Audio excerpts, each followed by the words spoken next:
in the NFC East between the Commanders and the Cowboys. Dallas beat the Giants at home earlier this season. Dak Prescott has been nearly perfect in Dallas against the division in his career. He is 20-2 in home divisional games. That's the best record by any quarterback since the merger. He's won 17 straight going back to 2017. The last time Dak lost at home against an NFC East team, Jaden Daniels, who he's facing off with today, was a junior in high school. So he's been that good for that long. Dan Graziano has the Commanders and Cowboys covered for us today. Graz, to be kind, this Cowboys defense has really struggled. So what did they change this week? Yeah, Greeny, you see these zeros on the scoreboard behind me. We don't expect them to be there long. These are two high-level offenses and two struggling defenses. As you mentioned, Dallas' defense has been the worst in the league in almost every category so far this year. So this week, they've been hard at work trying to figure out how to get it right. One big change, head coach Brian Schottenheimer, who oversees the offense, was in the defensive meeting rooms a lot this week. I talked to a couple players. They said his presence in those rooms got their attention. Linebacker Maris Leofau said he is our leader. When he talks, everyone listens.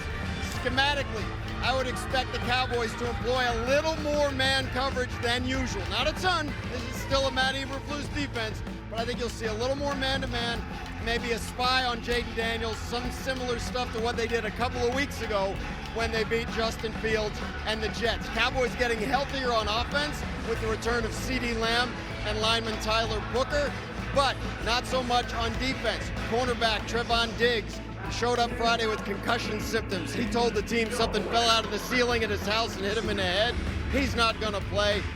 The good thing the Cowboys defense have going for them this week is that the Commanders are just about out of wide receivers. No Terry McLaurin, no Deebo Samuel, no Noah Brown. Top three wide receivers for the Commanders, Greeny, out this week. So maybe this is the week the Cowboys defense can get on track. We're keeping a close eye on that, Dan. Thank you very much. And what's at stake in this game? Well, in a word, everything. It's week 7, but look at what the outcome will decide. Commanders will have a 55% chance to make the playoffs with a win, just 31% if they lose. Look at the Cowboys. The Cowboys lose at home today. They have just an 11% chance of making the playoffs. Now, Graziano started that conversation by saying we don't expect the zeros to stay on the board very long. Can you clarify something he said to me about Trayvon Diggs? Yes. About how he got hurt? Yes, he had something fell off. Something happened to him at home, and he has concussion-like symptoms, and we Something just heard him fell out of the explain. ceiling. Yes, correct. That's when you know it's not your year. That is, it's obviously very bad luck. That's when you know, fellas. That's when you know. When you losing the starting quarterback because something fell out the ceiling in his house and he got a concussion. Hey man, pack it up. Come on. The Commanders don't have any of their receivers. There's nobody to cover this week, so it's a good week. Maybe it is their time, you know? One way or another, the game has the highest total of any game in the NFL this season, the highest over-under. We are expecting fireworks on the scoreboard, and a big part of the reason for that, Teddy, has been that defense. You did a tape on it earlier today. The Dallas defense has just been terrible. Yeah, and first let me say, Trayvon, I hope you're doing all right, man. Let me just say that, okay? But another thing Graziano said is they may play some more man-to-man coverage, and I think that's a mistake. Because talking about how this is the most, I said it earlier, how the diversity of this run game and all the complex reads that you may have, you see them clearer in zone. If I have to follow a tight end that's doing the loop-de-loo all the way back there and I have to move all the way, all of a sudden the counter is going to get us back. Not only that, this team is in no huddle 62% of the time. The average of the NFL is 10%. So now you got to get lined up, worry about where the coverage is, and then also stop the run with all of these trick motions that Cliff Kingsbury has. And if I know Cliff, Jaden Daniels is going to join the running game today. He has to join it today. He has to have, I'm calling it 50 to 60 yards rushing. He has to have because of the injuries at the wide receiver position. Well, and I think that will be a major factor for me looking at this game is because Terry McLaurin has been out. Well, who stepped up in his absence? Deebo Samuels has had a great month. but he's out too. So you heard Gross talking about man coverage. So I expect some tighter window throws today. Well, who's the man? You got a veteran in Zach Ertz, so we'll see, how he fares. But we're talking about the offensive side of the ball, and I've been excited about the Dallas Cowboys ever since they got a guy like George Pickens before CeeDee Lamb went down. But when CeeDee Lamb goes down, I said to myself, well, this is a great opportunity for George Pickens' contract year. Ladies and gentlemen, in 5 straight games, this man has scored a touchdown. But the reason why I'm sitting up here showing you these highlights last week against the Carolina Panthers, yes, they lost, but did you see him snagging the ball, then going on the sideline, jumping over a defender? 2 of my favorite wide receivers in all of football that don't get the recognition is Garrett Wilson in the Jets and my man George Pickens right there.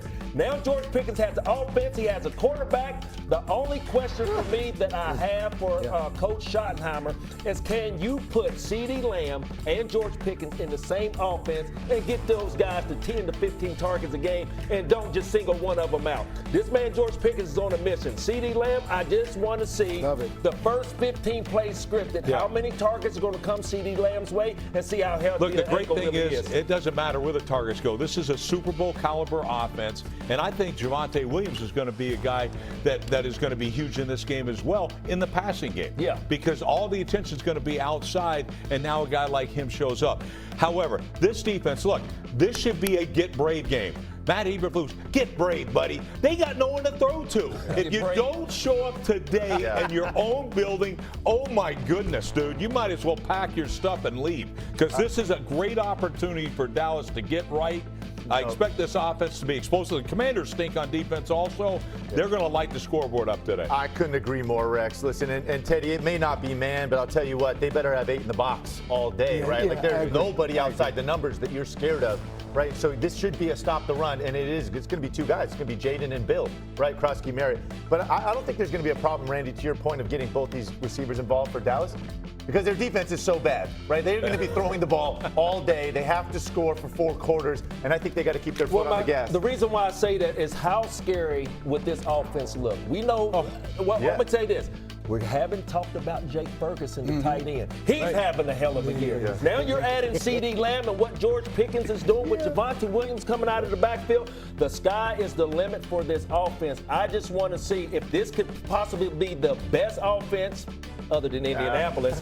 I think that he can put some fear in the National Football League. No doubt. And you just got to be average on defense.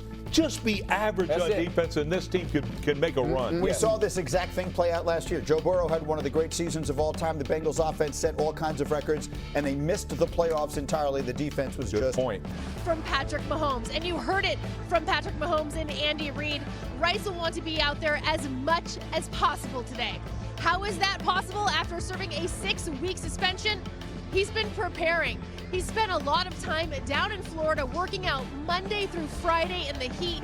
And then on Sundays, he said he would go through a workout to get his mind right to activate on game day. Now, I mentioned that united front with teammates. Xavier Worthy says there's still going to be plenty of targets to go around. He says everybody eats. That's a motto brought to them by Rice, that this receivers group is not selfish. They will do whatever it takes for the team to be at its best. Greeny. All right, Lindsay, thank you so much. It's a story, obviously, with so many layers. The human piece of this and the reasons that Rashee Rice was suspended in the first place, no one is overlooking those. However, when it comes to the football side of this, his return is obviously very significant for an offense that is starting to get a lot better in these last few weeks. What, Randy, does the return of Rashee Rice mean for the Chiefs on the field? Man, you heard Lindsay talking about his saying, everybody eats. One thing that was noticeable to me when he came in as a rookie was being able to take advantage of the opportunities given to you. And that's how he became a focal point in this offense for the Kansas City Chiefs. So what? Now he goes